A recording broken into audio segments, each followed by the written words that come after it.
Good afternoon, CFM. This is our last day of deload week, so it's going to be up to you how hard you go today.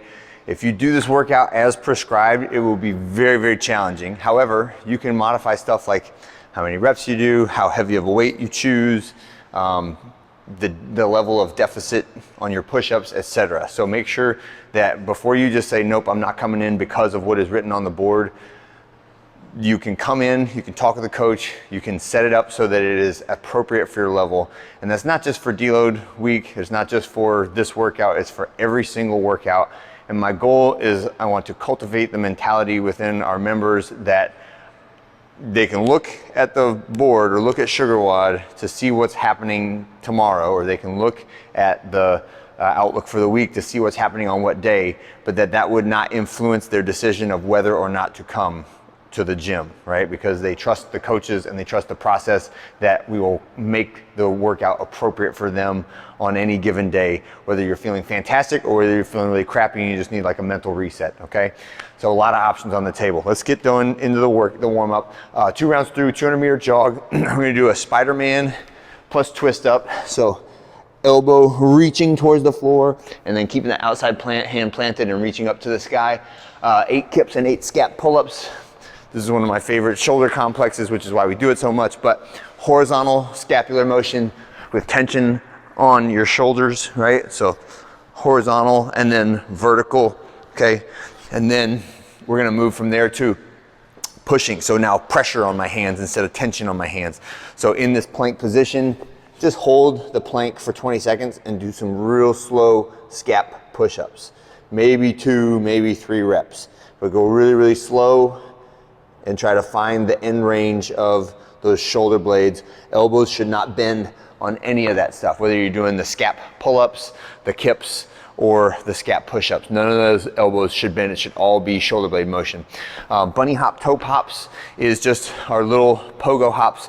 And I want you to, I say that the toe pop part because it's more than just striking the floor. It's striking the floor and then immediately pulling the toe back upward as you jump. So you should feel a lot of gap between the ground and your feet, and that is the same motion that you would use if you were doing a double under, right? That's the same cadence that we would want to have when we're doing a double under, and that's the pulling the toes away from the ground can mean the difference between good consistent double unders and tripping on the rope just because of the position of your foot, okay?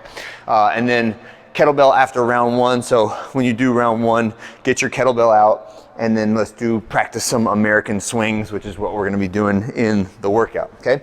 So 3, 2, 1, go. This one is for time, but it's only one time through, okay? So a 400 meter row, a 400 meter run after each of these exercises. The first one will be that American kettlebell swing. So what we'll do is, I have the list of exercises and you just put 400 meter run after every single one of them. So start off with 25 heavy swings. My goal is that maybe you can get them all done in one shot. Me personally, I would do it in 2 blocks, maybe a set of 15, rest, set of 10, and then go run. Then come back in for either 5 rope climbs or 10 laybacks, and then again run.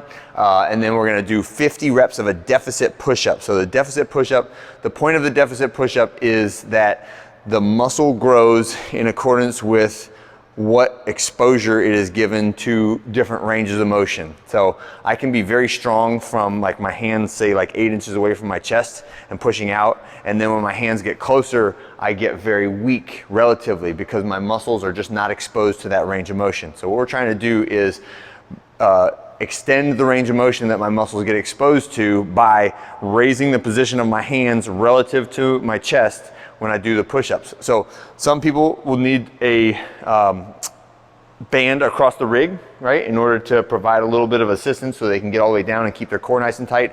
Other people can just be out on the floor, but hands on the plates and then same position at the bottom. So chin, chest, and thighs all touching the ground at the same time and then pressing up to straight arms. And that's 50 reps. And again, we're breaking it up. You don't have to do anything when you break it up. There's no penalty for stopping and resting, but get all 50 reps before you go to that next run. Next one is gonna be a suitcase carry with that heavy object. So I'll have my single heavy kettlebell and I'm gonna go from the door carrying symmetric body position. So I'm intentionally trying not to let the weighted shoulder sag or leaning away from the weighted shoulder. I'm trying to be nice and level on my shoulders, abs braced nice and tight, and I'm carrying that out to the corner of 7th Street. At the corner of 7th Street, I can swap hands and then come back carrying it with the other hand, still the same symmetric body position when I do that. Next one is gonna be chest to bar pull-ups, right? I'll demo these right here. Anyway, the chest to bar, similar concept to the deficit push-ups, right? I wanna extend the range of motion that I'm pulling through. So instead of just getting my chin over the bar, I'm gonna try and thump my chest to the bar every time, right? And that is a little bit more challenging, but you'll find like the difference of just like 4 inches there, you will get new muscles that you haven't even felt before. If you will get that extra range of motion, you will feel a lot different when you finish that set. And there are also, clearly, you will not be able to do big sets of pull-ups unless you are well seasoned at doing lots and lots of chest to bar pull-ups. It is possible to do butterfly chest to bar pull-ups. That is a pretty advanced skill, so if you want to try that, if you're good at butterfly pull-ups with the regular chin over standard, try some chest to bar butterflies. It's a little bit of a different rhythm, but it's definitely possible. And very, very taxing for the lats and the biceps when you do that. And then do your run and then come back, and the last one is a front rack carry, right? And it's gonna be a single arm front rack carry. The way I wanna do this, please try to keep the kettlebell out front of your body. So I want my elbow pointed forward when I do this and my knuckles near my chin, okay? So as I grab that kettlebell, I'm putting it up here on top of my bicep and my knuckles are underneath my chin, right?